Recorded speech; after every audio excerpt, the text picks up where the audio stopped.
so we have been working on professional PD, but it's personalized. And we have a system that we've put together. There are 5 different levels, and each level, teachers were given the opportunity to come up with a topic, research it, build a unit or lesson around it, and then actually go through that in their classroom. Then they get to present it to their colleagues, and then to someplace outside of the community or outside of our district. I'm going to move in a little bit.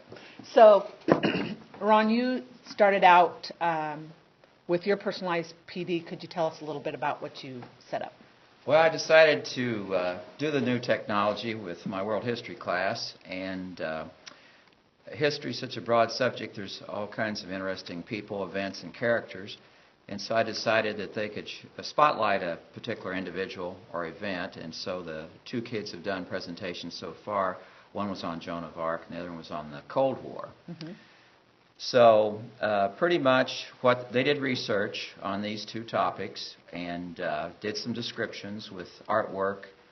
In one case, on the Cold War, they had videos like the Berlin airlift that coordinated with that subject. And so they did spend some time on it and, of course, gave a speech about it and did a presentation on my projector, which is like a movie screen so the kids can see.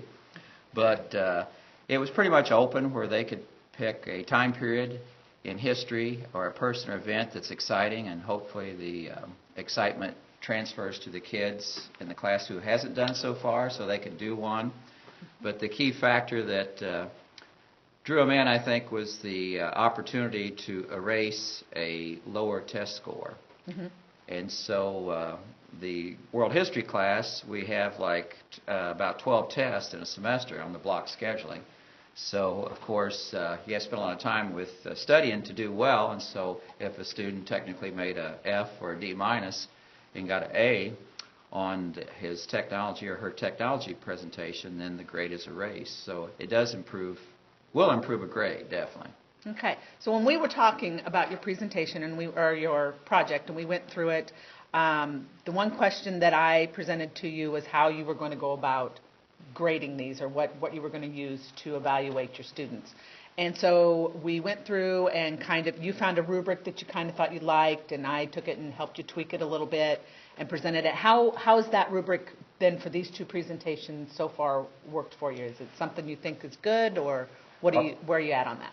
I think it's working very well. And so before they did the technology presentations, they had this rubric handed out to them. Actually, the whole class had it handed out, and I explained it to them with the details.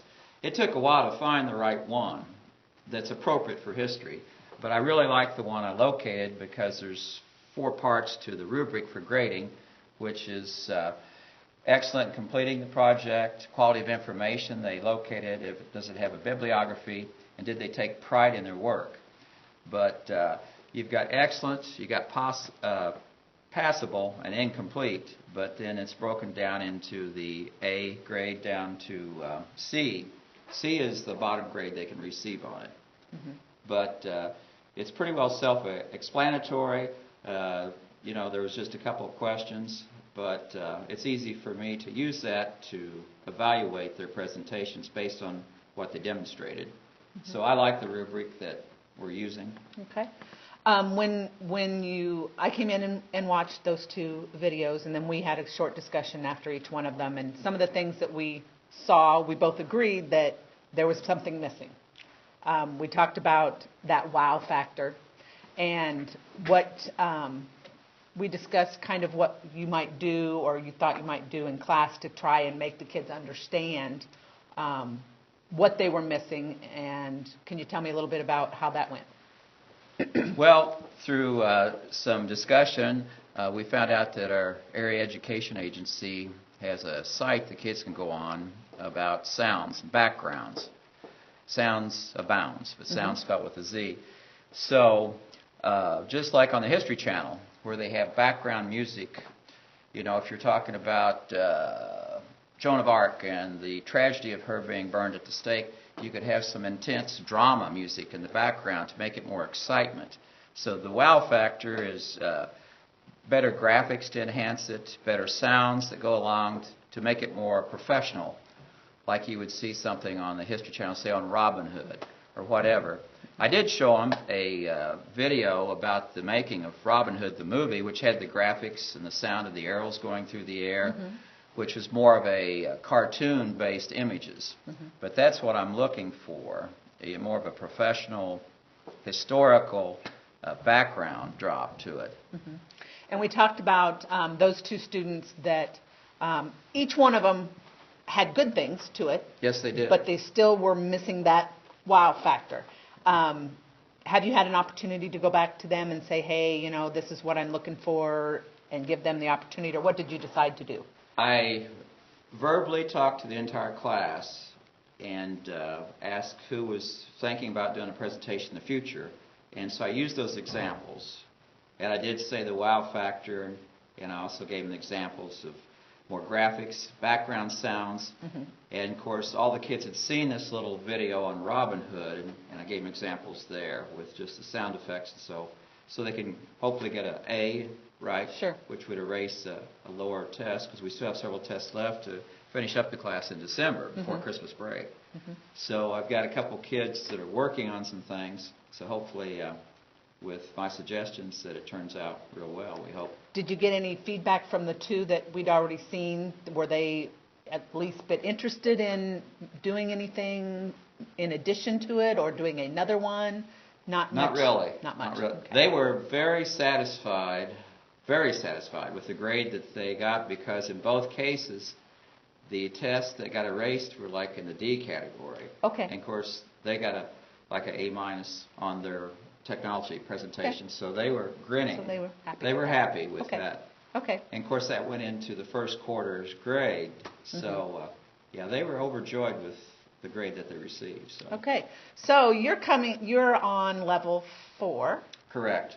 So where does this go for you personally, for your personalized PD? What's the next step for you? Okay.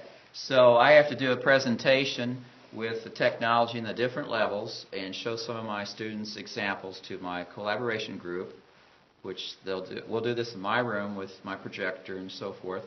And then from there I'll be writing an article for the Warren County Pride, or Southeast Warren Pride magazine. And we thought maybe we would take some pictures of the kids who did the presentations, maybe by an image on the projector on the wall with, say, Joan of Arc or the Cold War situation. Okay. And so I'll be writing an article and indicating that the kids and what we're doing in the class, analyze this project and what we're going to be doing in the future and so forth.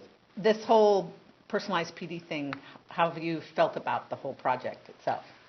Well, at first, you know, when something new, you kind of wonder how it's going to develop, but it just takes a lot of research, and of course the computer's wonderful with Google, and you can find examples of other students in other schools. Like I looked up one on Alexander the Great, and I showed that to the kids, this presentation, and then one step leads to the next step, and you have to research and find websites that the kids can go into to locate information.